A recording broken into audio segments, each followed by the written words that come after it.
The Pasig River Esplanade was the 500-meter span of the overall massive rehabilitation river project. This BB step is formally dubbed the Pasig Bigyang Buhay Muli Pasig River Urban Development Showcase Area, and is the first physical manifestation the public has of the Pasig Bigyang Buhay Muli. The structure was done in a neoclassical type to blend in with the rehabilitated Jones Bridge and the Central Post Office building. Pasig Bigyang Buhay Muli is the main project of the Interagency Council for the Pasig River Urban Development (IEC-PURD), a body in turn created by Executive Order No. 35.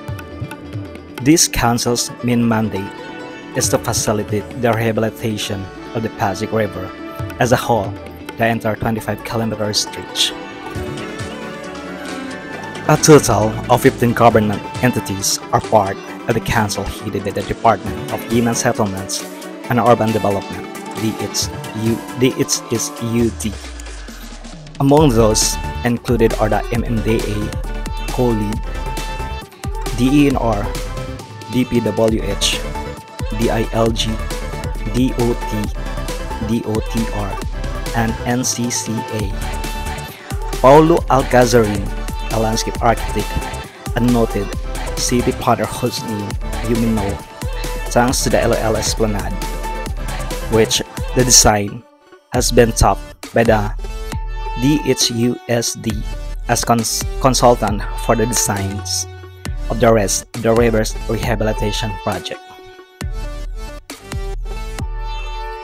Algazorin tells Spot PH he agreed to come on board because the goal is to create a park that would benefit pedestrians and cyclists alike, much like the LOL Esplanade.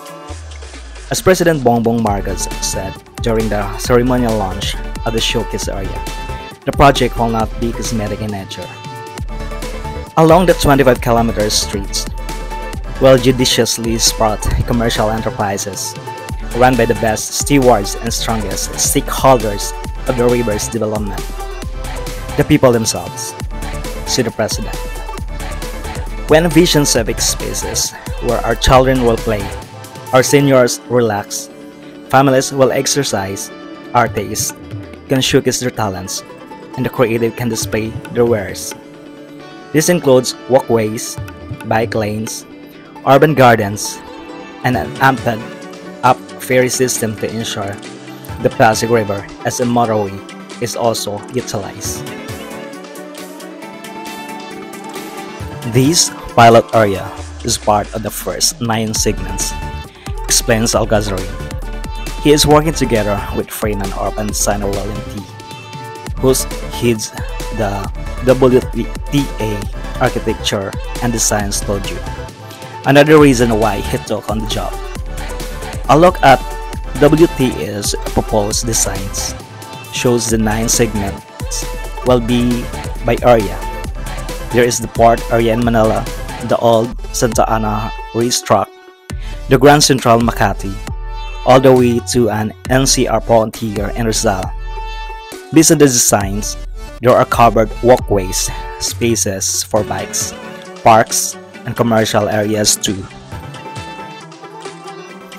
This grand goal will not be completed overnight, acknowledges Algazorin. It took 9 years for the 9-kilometer-long LOL Esplanade to be realized. The idea is to be able to create an esplanade that spans the streets of the whole river. The lack of an easement is the most obvious challenge. There are formal factories and condominiums built right up the banks. Then there is also the matter of an estimated 10,000 informal settlers enslaved for relocation.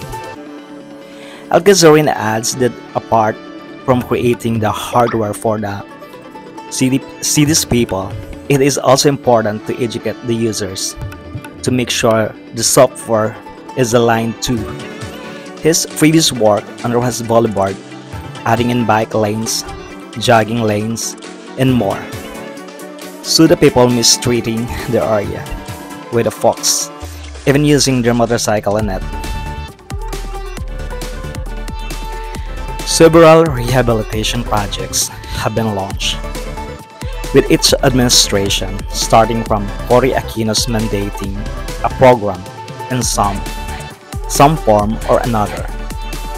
A few smaller scale changes have managed to stick. From the free ferries to regular cleaning and maintenance. Our capital took its name from the trees that once lined this major waterway, but that was hundreds of years ago. Where the next 100 years will take us, only time will tell. For now, we've got the Esplanade to look forward to.